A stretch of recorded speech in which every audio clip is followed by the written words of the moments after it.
안녕하십니까. 코리안리 위험자본 솔루션 팀의 캠 모델링 파트를 맡고 있는 백천우입니다.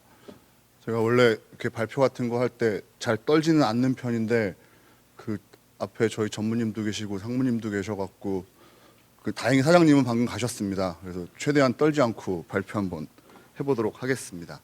저희 코리안리는 그 전업 재보험사이기 때문에 뭐 국내는 물론이고 전 세계에서 다양한 비즈니스를 하고 있습니다. 그러다 보니 지금 자연재해라는 토픽은 저희 회사에서 관리해야 될 가장 중요한 토픽 중에 하나이고, 그런 연유에서 국내 손보사 중에는 자연재해를 전문적으로 분석하고 관리하는 조직 중 가장 큰 조직을 가지고 있습니다. 그러다 보니 인원도 제일 많고, 그다음에 저희가 쓰는 뭐 개발 비용이나 아니면은 모델링 사용료 그런 것들도 되게 많아서 이렇게 늘 항상 지원해 주시는 사장님께 감사하다는 말씀을 드리고 싶었는데 가셔가지고 나중에 따로 전달하도록 할 거고요. 그러다 보니 이제 저희가 자연재해를 전문적으로 관리하는 기술을 가지고 있기 때문에 저희 회사에 따로 독립된 조직이 ESG 파트가 있지만 그 파트와 업무적으로 되게 협업을 많이 하게 됩니다.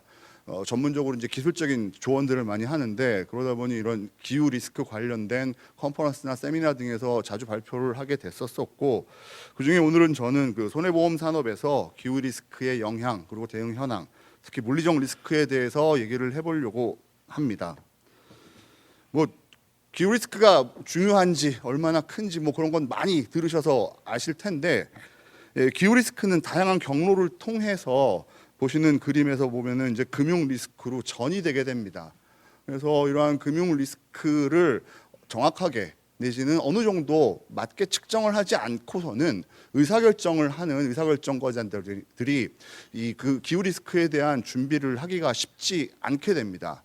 특히나 보험 산업은 다른 금융 산업과 다르게 위험, 특히 그 자연재해라는 위험을 직접적으로 담보하는 보험 리스크를 갖고 있기 때문에 이 보험 리스크를 어떻게 측정하냐에 따라 의사결정이 완전히 달라질 수 있게 됩니다. 따라서 국내에서는 금감원과 한국은행 등에서 준비해가지고 보시는 슬라이드뿐만 아니라 다음 몇몇 슬라이드가 그쪽 한국은행에서 나온 자료인데 다양한 준비들을 하고 있습니다. 예를 들어서 기후 리스크는 크게 물리적 리스크와 전환 리스크로 구분되는데, 전환 리스크 그리고 물리적 리스크 중에 만성 리스크 같은 경우에 측정을 해봤더니 GDP 영향도 있고, 특히 고탄소 배출하는 산업 같은 경우에는 부가가치도 영향이 되게 클 거고 뭐 이런 식으로 분석들을 해서 나오고 있고, 또 물리적 리스크 같은 경우에 특히 급성 물리적 리스크 같은 경우에는 오후에 다른 교수님도 발표를 하시겠지만 보시다시피 우리가 준비를 하지 않으면은 태풍이나 홍수에 대한 피해가 태풍 같은 경우에는 크게 한 40% 증가할 거고 홍수 같은 경우에는 2배가량 증가할 거다 식의 그 결과를 예시로 제시하고 있습니다. 했을 때 이제 앞에 두 슬라이드에서 보였던 그 숫자를 뽑아내는 방법론들을 간단히 제가 그 화면에 나타내 놨는데, 보시면은 만성 리스크 또는 그 전환 리스크 같은 경우에는 사용되는 방법론들이 대부분 경제학적 이론에 근간을 두고 있습니다.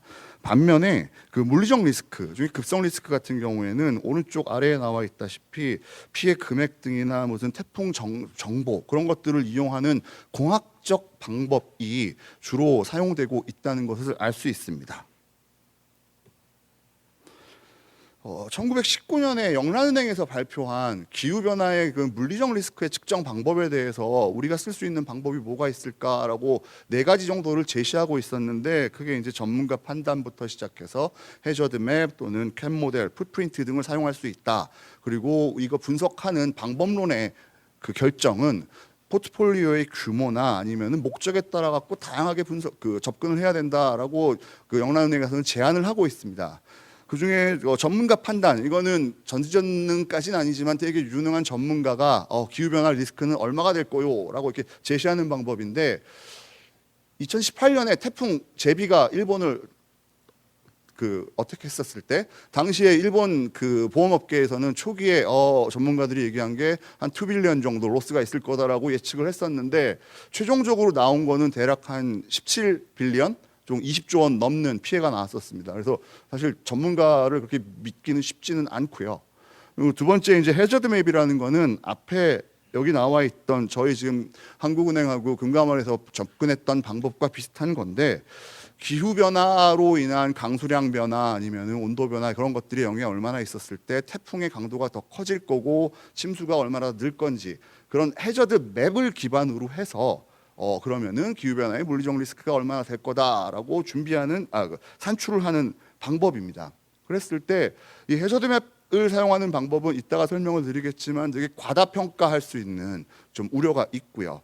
그래서 이제 쓸 수 있는 나름 방법 중에 영남에서 제안하는 경우에는 보험 산업 같은 경우에는 그래도 캔 모델이나 아니면 풋프린트를 이용하는 것이 보다 적합할 거다라고 제안을 하고 있습니다. 캔 모델은 따로 설명드릴 거고 풋프린트는 뭐냐면은 어떤 지역에 익스포저가 쫙 분포가 돼 있고 실제 피해가 왔을 때 거기에 발생한 피해액을 기반으로 나중에 이제 그 기후 변화에 의한 영향을 분석을 하는 방법인데 풋프린트 방법 중에 가장 큰 단점 중에는 피해가 안 났던 지역에는 쓸 수가 없는 방법입니다. 그렇기 때문에 이제 그나마 현실적으로 쓸 수 있는 방법은 캔 모델이 나을 거야라고 제시를 하고 있는데 제가 지금 말씀드린 이런 같이 여러 가지 방법들은 지금 보험 산업에서 시도하고 있는 다양한 방법론이고 그중에 캔 모델도 방법론 중에 하나지만 그럼 캔 모델이 갖고 있는 문제점이나 아니면은 바로 적용하기 힘든 점들을 알아야지만 이 방법론을 쓸 수 있기 때문에 그거에 대해서 크게 두 가지 캔 모델이 갖고 있는 uncertainty, 이건 캔 모델뿐만이 아니고 자연재해 자체가 갖고 있는 특성인 uncertainty를 가지고 한 가지 설명을 할 거고 두 번째는 실제로 이게 자연재해라는 것은 지구물리학적 현상이긴 하지만 보험 산업의 영향은 지구물리학 플러스 사회 경제학적인 조건 두 가지가 서로 상호 조건 반응을 하기 때문에 그 피해를 측정하는 부분이 되게 좀 다르게 됩니다. 그 두 가지에 대해서 말씀드리고자 합니다. 캔 모델은 실제로 빈도는 되게 낮지만 심도는 높은 자연재해로 인한 피해 규모를 측정하기 위해 보험 산업에서 쓰고 있는 모델입니다. 보시는 그래프는 1994년하고 89년에 미국 캘리포니아에서 비슷한 규모 6.7, 6.9 정도 두 개의 지진이 났었을 때 그 손해 규모를 비교해서 나타났는데 6.9짜리가 왔었을 때는 손해율은 대략 130%, 반면에 6.7짜리가 왔었을 때는 2,300% 엄청난 큰 차이를 나타내고 있습니다. 이게 자연재해가 갖고 있는 특성 때문인데 이러한 그 특성에 대해서 분석을 하기 위해 저 당시 그리고 태풍 앤드류가 92년도 왔었을 때 이제 보험 산업에서 캔 모델이란 거를 이제 본격적으로 사용을 하고 있고 저희 코리안리 같은 경우에는 코리안리뿐만이 아니라 그 세계 많은 보험사들에서 언더라이팅부터 시작해갖고 상품 개발, 수재, 출제 전략 수립 그리고 위험 평가 등의 다양한 목적으로 사용하고 있는 것이 캔 모델입니다. 캔 모델에 대해서 이게 무엇이다, 어떤 거다 설명하자면 하루 종일도 얘기할 수 있어갖고 이거 너무 깊게는 안 들어가려고 하고 간단하게 설명드리면서 얘기를 드리자면은 캔 모델은 얼마나 큰 재난이 올지 그리고 그 재난이 왔을 때 우리가 담보하는 목적물의 위치에 피해는 얼마나 세게 올지, 예를 들어 바람의 세기, 침수심이 얼마인지 계산을 해낸 다음에 그때 목적물에 받는 피해 규모는 얼마일지 그리고 거기에 마지막에 보험 조건을 씌워서 보험 손실은 얼마가 될지를 산출해내는 모형인데 저 구조가 앞에 금감원과 그 한국은행에서 접근했던 방법론과 되게 유사함을 알 수가 있습니다.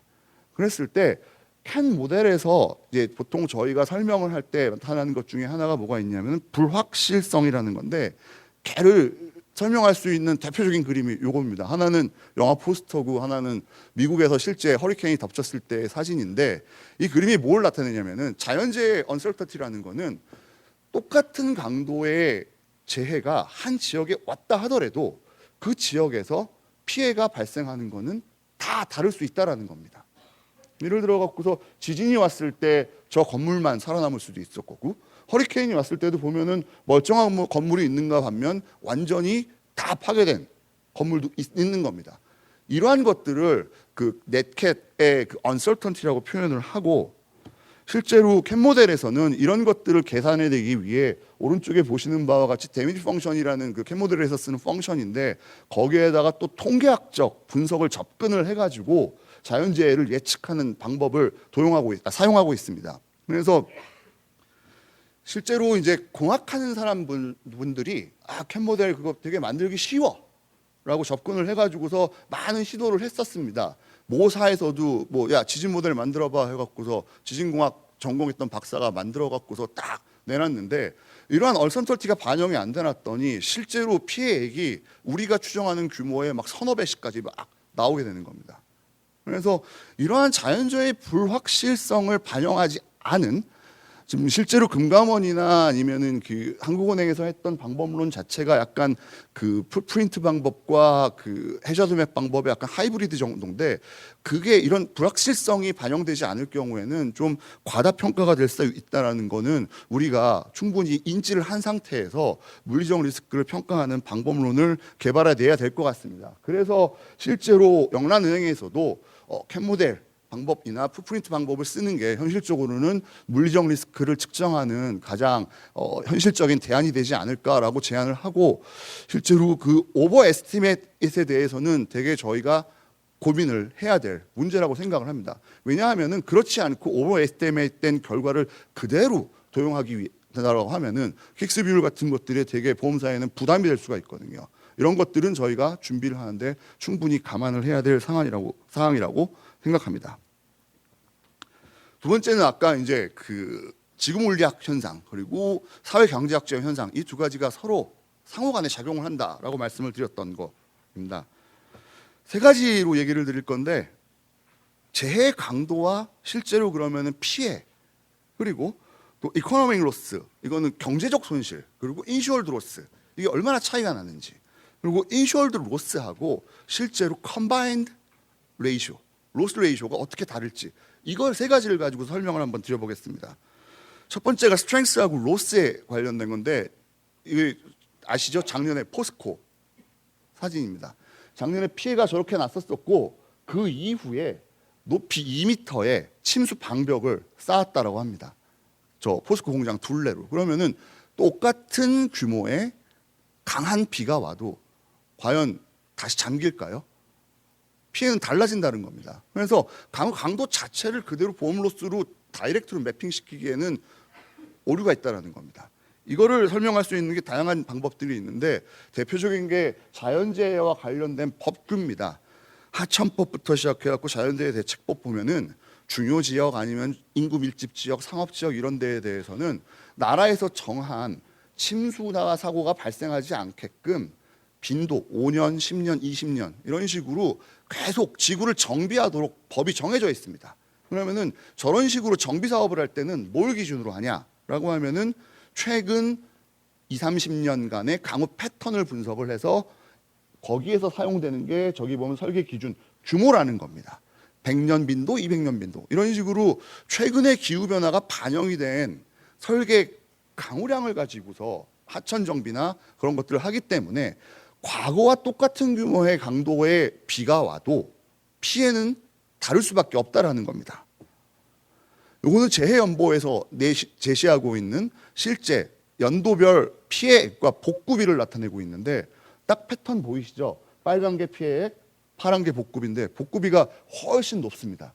왜 그럴까요? 보통 정부에서 사고가 발생한 다음에 복구를 할 때에는 그냥 똑같은 상태로 복구하는 게 아니고 같은 강도의 강우가 와도 버틸 수 있게 좀 더 개선되게 복구를 합니다. 그렇기 때문에 복구기가 많다는 거죠. 따라서 강우 아니면은 바람의 피해, 그 재해의 강도를 그대로 피해로 매핑한다는 것은 큰 좀 문제가 있다라는 겁니다. 다음은 이코노믹 로스하고 인슈얼드 로스인데 오탈자가 있습니다. 죄송합니다. 인슈얼드 로스입니다. 실제로 경제적 로스와 인슈얼드 로스 이게 또 보험 산업에는 되게 중요한 이슈 중에 하나입니다. 터키 지진 때 실제로 경제 손실은 100 빌리언 이상. 근데 인슈얼드 로스는 5 빌리언 가량. 이거 즉 이 보험 가입률이나 그 특성 등에 따라 갖고 대륙별로도 보시는 바와 같이 미국이나 유럽처럼 선진국이 많은 종래에는 인슈얼드 로스와 그다음에 이코노미 로스 차이가 많지 않지만 후진국인 경우에는 되게 차이가 많이 나게 됩니다. 따라서 이 실제로 경제 손실과 보험 손실을 또 그대로 연결하는 것도 무리가 있다는 사실입니다. 이게 대표적인 예인데 얼마 전에 발표한 서울시에서 집중호우 피해 지역을 구별로 비교해서 나타낸 겁니다. 보시면 빨간 지역일수록 피해 규모가 크다라고 생각을 하고 있고 옅을수록 흐린 데인데 제 개인적인 입장에서 보험 산업에서 제일 리스키한 서울 지역에 위치는 삼성화재에서 오신 분들 계신데 삼성화재가 같이 있는 서초구입니다. 제가 기억하는 단일 숫자로도 제일 피해 금액도 크고 저기에 고액 물건들이 몰려 있습니다. 그러면은 실제로 흔히들 말하는 경제적 로스의 위험도와 인슈얼드 로스의 위험도는 차이가 크다라는 겁니다. 이런 사항을 반영해야 된다라는 것도 제가 말씀드리고 싶은 사항이 하나이고, 세 번째가 이제 인슈얼드 로스하고 컴바인드 로스 레이시오 이 차이인데, 보험 산업은 이게 유기체라서 피해가 발생을 하면은 보험료 조정에 들어가게 됩니다. 피해가 점점 발생하면 발생할수록 보험료는 늘어나기 때문에 실제로 손실 자체는 는다 하더라도 분모는 분자와 차이를 비교한다라고 보면은 보험료 자체도 증가하기 때문에 실질적으로 보험 산업에 다이렉트로 영향을 미치는 직접적인 피해는 크지 않을 거라는 겁니다. 제가 어저께 개인적으로 그 버뮤다에서 그 캣본드 마켓, IRS 마켓에 있는 분하고 통화를 하는데 지금 LA 산불 피해 되게 큰 거 아시잖아요. 그래갖고 얼마쯤 예측해요? 라고 했더니 대략 한 30빌리언 더 많을 수도 있고 막 그렇게 얘기하는데 웃으면서 그러더라고요. 다 죽었어. 이제 보험료 계속 올릴 거야. 라고 그렇게 얘기를 합니다. 그래서 사고가 나면 날수록 보험료는 조정이 들어가기 때문에 실제로 저희 그 킥스에서도 경영자 행동을 반영하지 않습니까? 실제로 어떤 강욱 강도, 태풍 강도 이거를 직접적으로 쭉 선형관계는 있겠지만 바로 연결을 하는 거는 무리가 있지 않냐는 게 제가 드리고 싶은 말씀입니다. 그래서 마찬가지로 이런 그 사회 경제학적인 액션이 들어가기 때문에 이런 것들이 반영되지 않고 다이렉트로 제 강도만 갖고 사용한다? 그러면 이것도 물론 오버에스티메이트 될 수 있는 문제가 있기 때문에 이것도 저희가 앞으로 물리적 리스크를 평가하는 방법론을 개발하고 준비할 때 고민해봐야 될 사항이지 않을까 싶습니다. 그리고 이제 아까 말씀드렸던 그 캔 모델이 어떻게 보면은 이제 보험 산업에서 쓸 수 있는 물리적 리스크를 측정할 수 있는 방법 중에 하나인데, 전 세계적으로 유명한 캔 모델 전문사가 2개 정도 있습니다. 보시는 그 베리스크 AIR이라는 회사가 있고 또 무디스 RMS라는 회사가 있는데, 이 두 회사 모두 실제로 그 기후 리스크를 담보하는 모델을 보유를 하고 있습니다. 그래서 이 두 회사에서는 쓰는 방법은 그 스토캐스팅 모듈이라는 데다가 재해 강도를 기후 변화를 반영해서 변화시키는 적으로 사용하고 있거든요. 예를 들어 갖고서 미국 지역의 이제 허리케인의 강도를 패턴을 이렇게 바꿔가면서 조정을 하고 있는데, 문제는 제가 이제 이쪽 그 개발자 애들한테 야 너희 그러면은 강도에 따라서 피해가 커지는 건 오케이 하겠는데 아까 말씀드렸던 사회경제학견 조건 같은 거 반영했니? 라고 했었더니 아직까지는 없는 것으로 알고 있습니다. 실제로 무디스만 하더라도 10년 전에 기후변화 전문가의 박사 한 명이 저 모델 개발했었고 지금은 한 많이 늘어갖고 한 서너 명 됐다는 것 같아요 하면서 와 우리 조직 되게 커졌어 되게 좋아했었거든요. 그래서 보험산업에서도 기후변화는 어떻게든 간에 준비를 해야 되는 상황이긴 하지만 그 벤더사들도 준비를 지금 차근차근 해나가고 있고, 근데 아직 정확한 그 방법론에 대해서 그 통할 만한 것이 없다라는 게 좀 안타까운 사실이기는 합니다. 그래서 이제 거의 마지막 부분인데, 보통 이제 기후 변화 얘기를 하면은 그 과학자들 아니면 엔지니어들이 얘기하는 건 크게 두 가지 단어로 보통 설명을 합니다. 첫 번째가 미티게이션, 두 번째가 아답션인데, 보통 어떻게든 간에 기후 변화를 줄여야 되고 또 기후 변화가 된 상황에 대해서 적응을 해야 된다라고 표현들을 하는데, 최근 들어서 나오는 각 주요사들의 그 지속 가능기 보고서 같은 데 보면은 보험 산업에서 나오는 단어는 두 가지로 보통 나옵니다. 첫 번째는 climate change는 리스크이지만 우리 산업에는 opportunity다라고 표현을 하는데, 오늘 그 뮤닉리에서 오신 분들도 계시고 한데 뮤닉리, 스위스리 또 맥킨지 그런 데서 말을 합니다.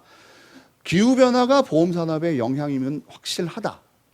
문제가 될 수도 있다. 리스크가 맞는데 실제로 이거는 보험 산업의 기회가 될 수 있다라고 다 표현을 합니다. 왜냐하면은 보험 산업의 태생 자체가 실제로 위험에 대해서 서비스를 제공을 하기 때문에 위험이 늘면 늘수록 보험 산업에는 기회가 될 수 있는데, 문제는 아직까지 우리나라에서는 기후 변화라는 현상을 담보하는 게 대부분은 어떻게 보면 PNC 또 일반 쪽인데 우리나라 손보 쪽은 일반 쪽 그 규모가 크지는 않고 그렇기 때문에 그거에 대해서는 아직까지는 크게 이렇게 와닿지 않아 하시는 것 같긴 합니다. 그래서 만약에 이 기후 변화가 문제라는 거에 대해서 동의를 하시고 반면에 또 이거를 우리에게 기회다라고 생각을 하셔서 어떻게든 간에 뭔가 준비를 하고 싶다라고 하면은 실제로는 기후 변화에 대해서 좀 더 깊게 공부를 하고 연구를 하고 준비를 해서 이거에 대한 대응을 방법을 마련해 나가는 게 어떻게 보면은 우리나라 손보업계에서 준비해야 될 사항인가 싶지 않나 하고 실제로 코리안 내에서는 이런 것들에 대해서 얘기를 이제 좀 더 고민해 보기 위해서 저희 그 오늘 오후에 발표하시는 교수님들하고 이와 관련된 연구를 이제 시작을 하긴 했거든요. 물론 저희 외에도 다른 분들이 다른 그 업계에서도 되게 관심이 많은 것으로 알고 있습니다. 같이 모여서 전문가들이 모여서 준비하면은 기후 변화 제가 보기에는 업계에는 리스크라기보다는 좀 더 기회에 가깝지 않나라고 생각을 하고 발표를 마칠까 합니다. 감사합니다.